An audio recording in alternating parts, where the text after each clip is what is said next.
I think again, there's lots of positives to take from the game. Individually, some of the performances very good, and again, achieved the standards. The pleasing thing was the understanding of our shape. Something that we've been working on the last couple of days, because we did tinker with it, did change it, and I've got to say the attention to detail from the players has been very good, because they've had to take on a lot of information, and that's not to say that we haven't been giving them information previously, because we have, but with a change of shape, you need to get them used to it. And I guess part of the preparation was that well-worked free kick to give you the opening goal inside 90 seconds to give Harry Smith that chance. Yeah, and again, it's something that's been coming, something that we've haven't. We had a reputation last season. I think we were the top goal scorers from set pieces, and this season we haven't been making first contact. But we've still got very good delivery into the box, but we haven't been making that first contact. So again, something we've had to revisit again and relook at again, and changing the delivery, the movement in the box to get us away from the opposition. And Harry Smith, first league goal and then second league goal of the season. Important for him to get off the mark as a league scorer this season. Yeah, I think it's important for all centre forwards to score goals. Something that plays on their mind. But again, the pleasing thing for me today was Harry's involvement to take the goals out of it. I thought he played with a little bit more freedom, a little bit more. He had a smile on his face today, which is something that I've had good conversations with Harry and been working with Harry about pressure of being a centre forward, pressure of having to score goals, and it's one of those you need craft first of all, so play your role, and then goals will come. His second goal today, great finish. Yeah. What if you don't mind me asking, what did you say to him in these conversations that you think might have helped him today? Maybe take a bit of pressure off his shoulders? Well, sometimes you've got to keep telling players they're good players, and what they do that makes you think they're a good player. And because we know the situation we've been in, we haven't been winning games, the results haven't been going our way. Players do feel the pressure because players are desperate to do well, and they understand the situation as well. So they're not. We are in a bubble, but they're not in a bubble. They understand how desperate 3 points are for us as a football club. Sometimes they're trying that hard, working extremely hard through the week, working hard on Saturday. But sometimes you've got to be clever in the work, do the right work, and I call that craft. It's understanding your role and taking a little bit more responsibility about where you need to be, and I think that's what we've been doing. Can't fault any of the lads' work rate, but again, we need to be a little bit clever. When you step up, you need to be a little bit clever.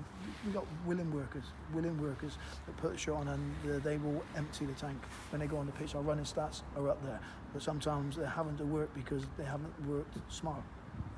That was 2-0, 3-0, and Harry Smith involved again. Lovely cross by Marshall and a super finish from Chris Lyons. Yeah, great finish.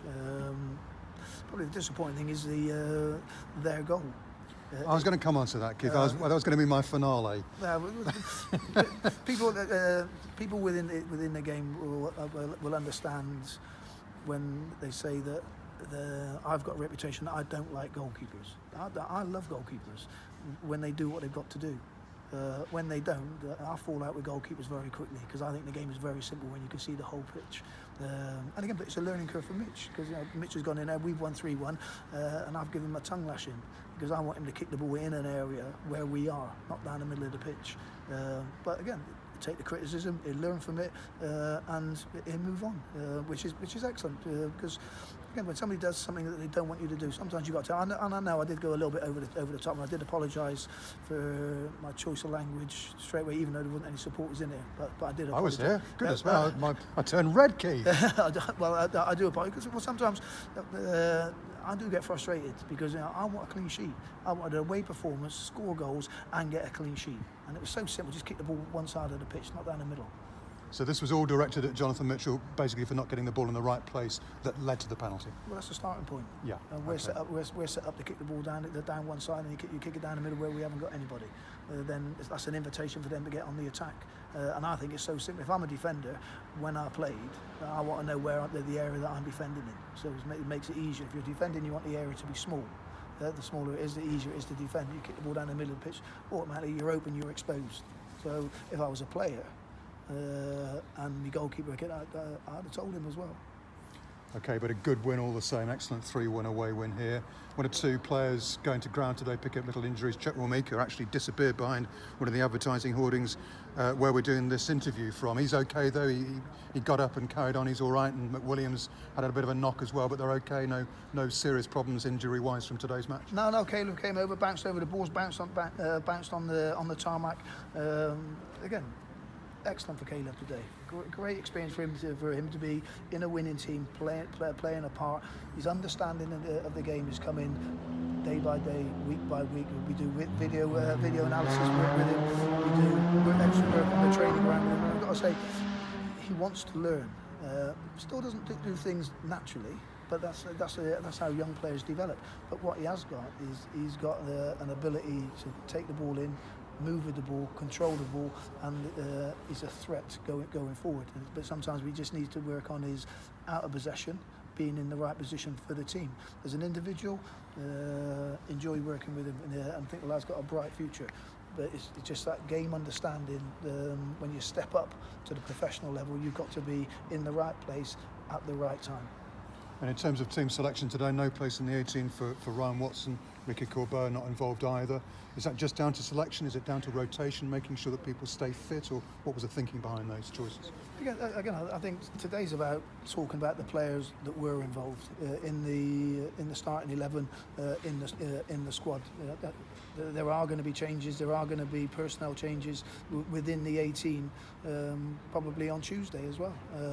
And again, I make decisions based on the information that I gather through the week on players' physical, mental, emotional state as well. And sometimes it's one of those, taking players out of the frame to put them back in, recreate that hunger. Sometimes if a player's not played well for a couple of games, sometimes they may need a breather.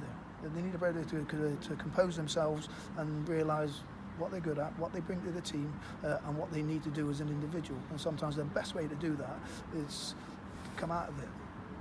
I was slightly different. I needed to play week in, week out. If I made a mistake, I needed to be out there to rectify it. Some players, they need to have that distance so they can analyse their own performances from a distance, and and also evaluate the team's performance and what they can bring to the team.